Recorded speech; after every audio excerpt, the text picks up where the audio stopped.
Monsieur Prince Epenge, bonjour.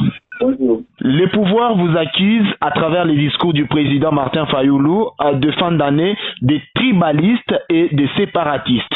Qu'en dites-vous? Martin Fayoulou a défendu les enfants du Kasaï. Martin Fayoulou, dans son discours, a plaidé pour l'unité des enfants du Congo. Martin Fayoulou, dans son adresse à la nation, a dénoncé le fait que les enfants du Kasaï quittent les Kasaï pour le Katanga et le Kinshasa. Et il a voulu s'interroger sur les causes qui font que les enfants du Kasaï désertent les Kasaï pour aller dans notre province. Et les causes sont notamment le fait que jusque-là, on ne relance pas l'AMIBA, le fait qu'au Kasaï, il n'y a pas de route, il n'y a pas d'eau, il n'y a pas d'électricité. Martin Fayoulou a voulu tout simplement interpeller sur le fait qu'il faut relancer l'AMIBA, la mer nourricière. Parce que quand il y avait l'AMIBA, les enfants du Kasaï ne quittaient pas les Kasaï. Martin Fayoulou a voulu tout simplement dire qu'il faut donner de l'eau, de l'électricité, il faut créer des emplois au Kasaï. Et il a dénoncé le fait que les pouvoirs de Félix Tshisekedi divisent les enfants du Congo. Félix était à Lubumbashi. Il a appelé les Katangais les compatriotes. Il était à la province orientale. Il a dit, vous êtes mes compatriotes. Il arrive au Kasaï, à Kananga. Il dit, vous êtes mes frères de sang. Ça veut dire quoi ça? Alors que quand on est chef de l'État, on représente tous les enfants du Congo. Tous les enfants du Congo deviennent les enfants de sang. Donc Félix Tshisekedi, par son discours, divise les enfants du Congo. Martin Fayoulou a pris la défense des enfants du Kasaï en disant qu'il faut construire le Kasaï, il faut investir au Kasaï, qu'on cesse de détourner l'argent du Kasaï. Quand on détourne l'argent du Kasaï, les enfants du Kasaï qui sont dans la pauvreté sont obligés de quitter le Kasaï pour venir en masse à Kinshasa et au Katanga. Mais en insinuant un envahissement du Katanga et de Kinshasa par les Luba, le pouvoir estime que Martin Fayoulou appelle la population à la violence. Est-ce que si vous dites que les enfants de l'Équateur viennent massivement à Kinshasa, vous appelez à la violence contre les enfants de l'Équateur?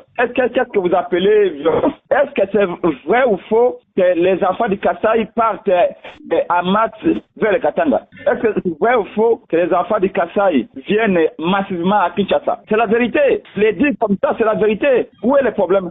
Moi, si je vous dis que les enfants de l'Odja de chez moi au Kasaï, qui quittent l'Odja, viennent à Kinshasa massivement, parce qu'il n'y a pas de boulot, il n'y a plus de diamants à l'Odja, au Tankou. Est-ce que c'est que j'appelle à la violence? Mais certains pensent que le président Martin Fayoulou devrait être poursuivi par la justice suite à ses propos. Pour avoir fait quoi? Pour avoir dit la vérité, qu'on a affamé les Kasaï, on a détruit les Kasaï et les enfants du Kasaï fuient les Kasaï. Mais le gouverneur du Kasaï central a dit quoi? Le gouverneur du Kasaï central a dit qu'ici, il n'y a pas d'eau, il n'y a pas d'électricité, il n'y a pas de courant, il n'y a pas d'emploi, il n'y a pas de route. Les enfants du Kasaï fuient les Kasaï. Est-ce que le gouverneur aussi, on doit l'arrêter? Parce que maintenant, on l'a convoqué à Kinshasa. Et pourtant, c'est lui qui connaît la réalité, il est gouverneur du Kasaï central. On est hypocrite, l'IDPS est hypocrite. Ils disent toujours, au nom des enfants du Kasaï, ils volent l'argent de l'État. Et ils ne veulent pas. Quand on attaque le pouvoir de Félix, on dit qu'on attaque la tribu. Mais Félix, c'est qu'il ne représente pas la tribu Luba. Il ne représente pas les Kasaïens. Nous sommes tous des Kasaïens. Si les Kasaïens sont en train de se détruire aujourd'hui, et les Kasaïs sont dans la pauvreté, il faut le dire, il faut le dénoncer. Pour terminer, M. Steve Mbikai, un cadre dans l'Union sacrée de la nation,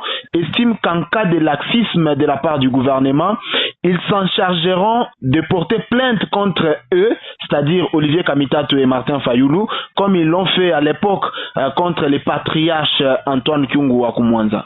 C'est un aventurier, je ne vais pas parler d'un aventurier. Celui-là, c'est pas un politicien, c'est un aventurier. Moi, je ne parle pas des aventuriers. Monsieur Prince Epenge, nous rappelons que vous êtes porte-parole de la plateforme Lamuka. Shalom Radio et Télévision depuis Lubumbashi vous dit merci. Merci beaucoup.